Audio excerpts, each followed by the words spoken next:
भारतीय स्वातंत्र्याच्या 78व्या वर्धापन दिनानिमित्त तालुका प्रशासनाच्या वतीने हर घर तिरंगा अभियानाअंतर्गत म्हसळा शहरात मिनी मॅरेथॉनचे भव्य आयोजन करण्यात आले। तालुक्यातील माध्यमिक व महाविद्यालयीन विद्यार्थ्यांसह अनेक तरुणांनी उत्साहाने सहभाग घेतला। ओपन, 8वी, 12वी आणि मुली अशा 4 गटांमध्ये स्पर्धा घेण्यात आली। ओपन गटात सुशील नागती, माध्यमिक गटात जमीर लंगडे, विद्यालय गटात नीरज गाणेकर तर मुलींच्या गटात श्वेता पयेर यांनी पहिला क्रमांक पटकावला। करडे पेट्रोल पंप ते अंजुमन शाळा असा मॅरेथॉनचा मार्ग निश्चित करण्यात आला होता।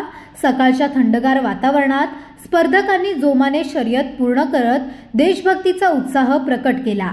कार्यक्रमाला उपविभागीय अधिकारी महेश पाटील, तहसीलदार सचिन खाडे, गटविकास अधिकारी माधव जाधव, सहाय्यक पोलीस निरीक्षक संदीप कहाळे, मुख्याधिकारी विठ्ठल राठोड, ज्येष्ठ पत्रकार संजय खांबेटे, पत्रकार संघ अध्यक्ष शशिकांत बाळाराम शिर्के, बॉन्ड रायटर संतोष जाधव आणि अंजुमन शाळेचे मुख्याध्यापक यांसह अनेक मान्यवर उपस्थित होते।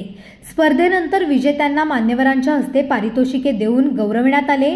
या उपक्रमातून देशभक्ती, आरोग्य आणि एकतेचा संदेश देत तरुणाईला प्रेरणा मिळाल्याचे मान्यवरांनी सांगितले। भारत सरकार आणि महाराष्ट्र शासन यांनी हर घर तिरंगा मोहीम राबवण्याचे ठरवलेले आहे। त्या अनुषंगाने सर्व नागरिकांच्या जनतेमध्ये जनजागृती निर्माण व्हावी या दृष्टीने म्हसळा तालुका प्रशासनाच्या वतीने आज तिरंगा दौड आणि मिनी मॅरेथॉन स्पर्धा आयोजित केली होती। यामध्ये म्हसळा शहरातील तालुक्यातील सर्व नागरिक आणि विद्यार्थी यांनी भाग घेतला होता।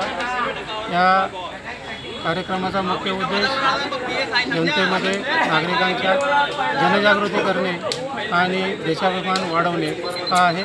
आणि 15 ऑगस्ट रोजी सर्व नागरिकांना माझं आव्हान आहे की आपल्या घरावर तिरंगा ध्वज फडकवून देशाप्रती आपली जागरूकता, प्रेम दाखवण्याची विनंती करतो।